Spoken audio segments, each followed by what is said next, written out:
Ang sipay na nangunguha ng bata sa isang liblib na baryo. May isang alamat na ikinakatakot ng lahat. Ang sipay, isa itong matangkad, payat at maitim na nilalang na may mahahabang daliri na parang ugat ng patay na puno. Hindi ito basta nagpapakita, pero kapag may batang matigas ang ulo, nag-iingay sa gabi o lumalabas ng mag-isa matapos ang takip silim, siguradong darating ito para kunin sila. Si Lito ay isang batang pasaway, palaging sumusuway sa kanyang ina at hindi natatakot sa mga kwentong katatakutan. Alamat lang yan, sabi niya palagi. Isang gabi habang natutulog ang lahat, nakarinig siya ng mahihinang kaluskos sa labas ng kanilang bahay. Parang may humahakbang sa tuyong dahon. Tumayo siya at sumilip sa bintana. Doon niya nakita isang maitim at payat na figura ang nakatayo sa ilalim ng punong mangga. Mahaba ang mga kamay nito at tila may hinahanap.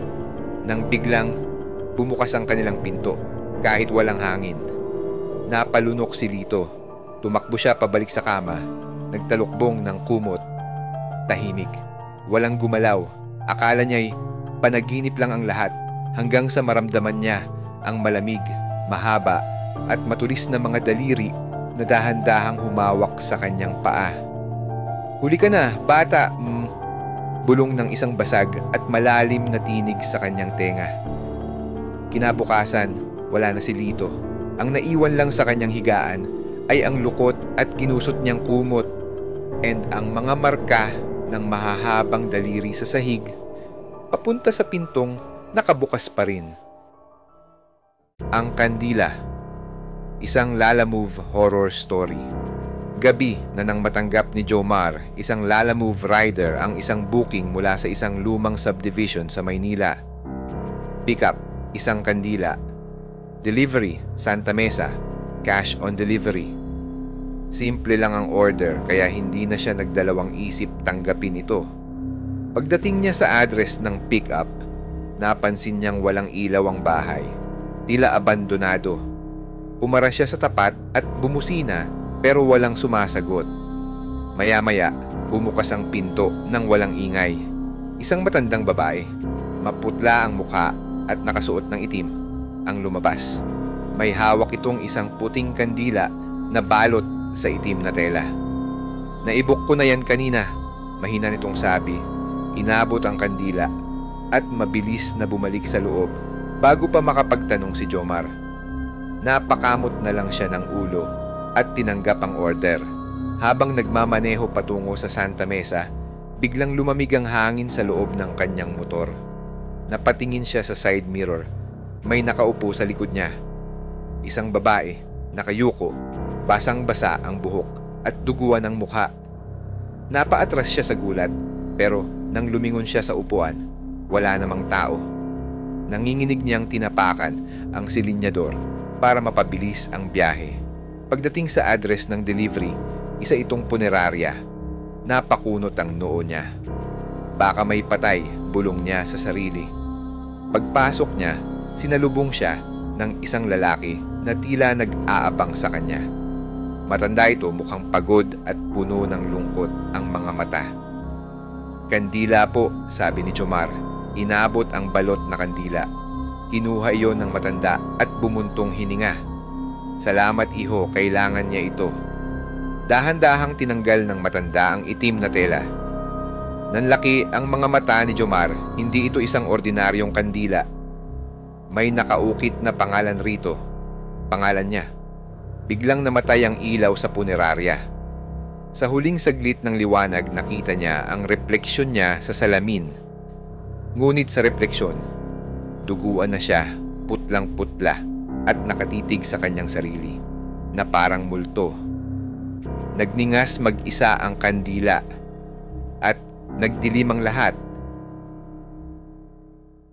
Ang nawawalang baryo ng Silang Cavite. Noong unang panahon, sa bayan ng Silang, Cavite, may isang baryo na hindi na itala sa kahit anong mapa. Isang masaganang lugar na puno ng matatabang lupa at malalakas na ilog. Ngunit may isang sumpang bumabalot dito. Ang sino mang lumabas ng baryo ay hindi na muling makakabalik. Ayon sa matatanda, ang baryo ay tinatawag na San Felipe del Monte. Dati itong masigla at puno ng masisipag na magsasaka. Ngunit isang gabi, isang estranghero ang dumating balot sa maitim na kapa at may matalim na titig. Humingi siya ng makakain at matutuluyan, ngunit itinaboy siya ng mga tao dahil sa kanyang kakaibang presensya. Sa kanyang pag-alis, bumulong siya ng isang pangungusap na halos pabulong, ngunit nagpatindig sa balahibo ng nakarinig. Isinusumpa ko ang lugar na ito. Simula noon, sunod-sunod ang mga trahedya. Una, unti-unting natuyo ang kanilang ilog, parang hinihigop ng isang hindi nakikitang nilalang. Pangalawa, nagkasakit ang mga bata na parang may nagpapahina sa kanilang kaluluwa. Panghuli, ang kanilang ani ay natusta kahit pa walang apoy na nakita. Isang gabing madilim at tahimik, isang matandang babae ang lumitaw sa gitna ng plaza. Ang kanyang mga mata ay tila walang buhay, ngunit ang kanyang tinig ay malamig at puno ng puot. Hinubaran niyo ng awa ang hindi dapat, kaya't huhubarin ko ang inyong mundo. Kinabukasan, nagising ang bayan ng Silang at natuklasang naglaho ang San Felipe del Monte. Wala na ang mga tahanan, wala na ang mga tao. Parang hindi ito kailanman umiral. Ngunit isang siglo ang lumipas, may isang grupo ng mga mananaliksik na nagpunta sa Silang upang alamin ang katotohanan sa alamat. Sa gitna ng kagubatan, natagpuan nila ang isang lumang simbahan na babalutan ng baging at lumot. Sa loob may isang altar na tila hindi nadadaanan ng panahon. Sa ibabaw nito, isang lumang aklat ang nakabukas at sa kanyang pahina, nakaukit ang mga pangalan ng bawat taong nawala sa San Felipe del Monte.